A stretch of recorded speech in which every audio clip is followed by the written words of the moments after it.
Hey y'all, this your girl Morgan TK, and I'm back with another video. And today we're going to be talking about why I actually comb my locks out. A lot of people have been asking me what made me do that, but I'm going to go ahead and explain everything. But before we jump into I can't talk today. This is not a video to bash locks, nor is this a video to discourage anyone from getting locks. These are my own opinions, my own views, and my own experience. So please take it as that. Let's go ahead and jump into the video and get to the why I actually even wanted locks in the first place. I was always into like natural hairstyles for a long time. I actually saw locks and I was like, oh my gosh, like that's permanent. I don't know if I can do it. I'm a person that switches my hair up, but I thought they were beautiful. And I was like, I really admire locks. I want those and I want them before I'm 30, right? So basically, it was a time in my life where I was extremely busy doing a bunch, right? So I'm like, hey, I need a more convenient style than my natural hair because I like to switch it up so much. I know how I play in my head. So I'm like, okay, maybe this is a good time to try out locks, see how I like them. I was in the gym heavy as well. So locks definitely came in handy with that for sure. Definitely. I will insert pictures of what my locks look like in the video just so you guys can get a visual representation of that. I feel like what led up to my decision of actually saying, yeah, I'm gonna go ahead and comb my locks out, it was a couple things. So we'll go ahead and start going down that list. I'll say when I actually started looking for locticians to start my hair, I rushed it. I feel like I didn't do the proper research and I started my locks off completely wrong. To one consultation, and the lady was cool, don't get me wrong, but I feel like there was no information she was really giving me. And I was like, okay, well, you're asking a loctician, hey, what size do you recommend? How many locks do you think I will possibly have, based on my density, based on my hair type? And she really couldn't tell me. And I just didn't feel confident in her doing my hair, if I'm being honest. And I'm kind of glad I didn't go to her because I started to hear things from other people that I knew had locks that went to her that didn't have the best experience. So I was like, I think I dodged the bullet. I think I dodged the bullet.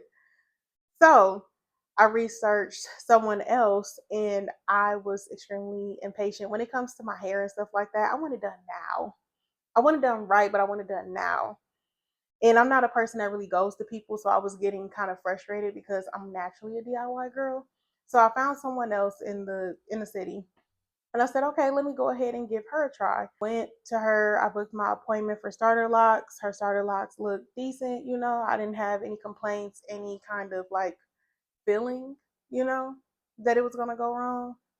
But yeah. So I booked my appointment with the lady and everything was pretty cool. She was a nice person. We chatted, whooped around, did the whole shebang, getting to know one another. She asked me what kind of locks I wanted. I said I originally wanted micro locks, but I said, okay, I'll get small traditional, right? Because when I looked up things about micro locks and the facts and what you have to go through, it intimidated me some. So I'm not going to lie about that.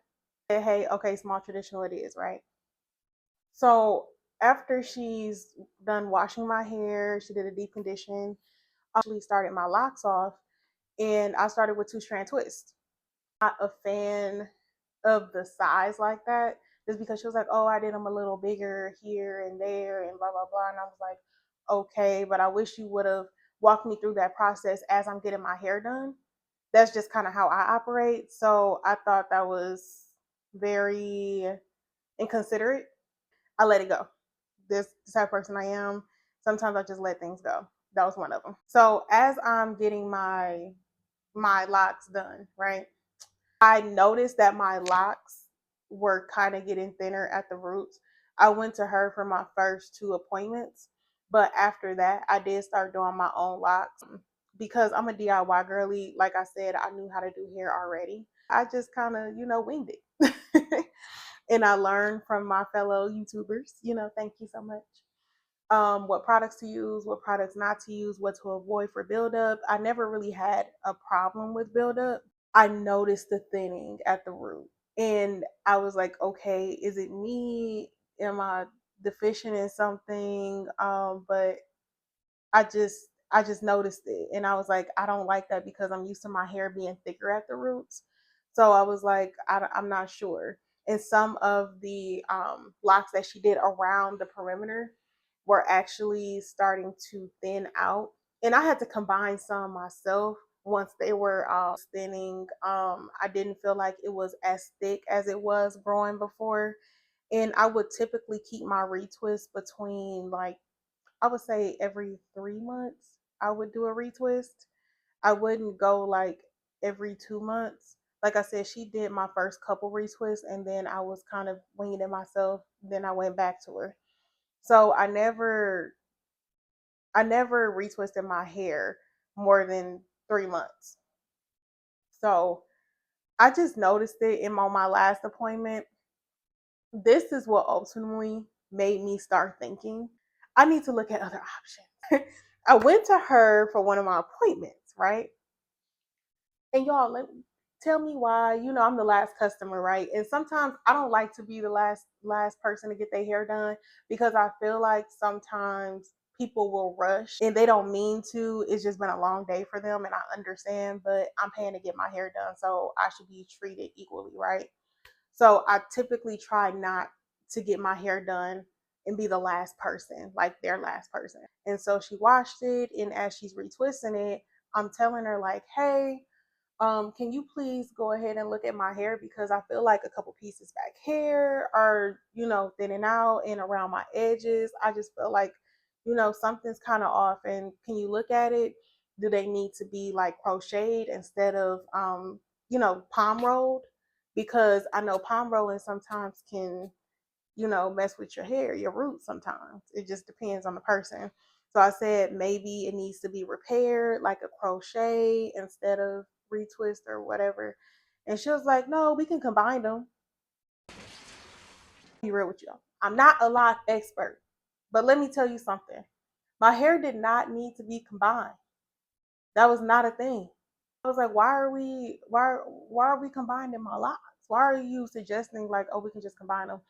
And my thing is, I was like, no, because I want more locks. I don't want it to look out of place. And I was one of those girls that, hey, I like my locks to look a certain way. Just is what it is. It's my hair, right? Yeah, no, let's not. So she put me under the dryer, and it was like, to be honest, like, well, my hair is still wet from being under the dryer, and then I'm going outside, and I'm just like kind of irritated because she was on the phone, like we were kikiing, but it was like too much kikiing, and I feel like my hair was rushed. I feel like it didn't look right. I was just not satisfied all the way around. I feel like it didn't look right. I was just not satisfied all the way around. So I started looking up videos on how to comb my locks out because I was like, something isn't right, and I want to really get to the root of it. So I looked up how to comb my locks out, even, shaving my head, to be completely honest. I know y'all. Stay tuned for part two because I got more to say on how we got to this point. So make sure y'all like and subscribe and look out for part two. And I will see you guys later.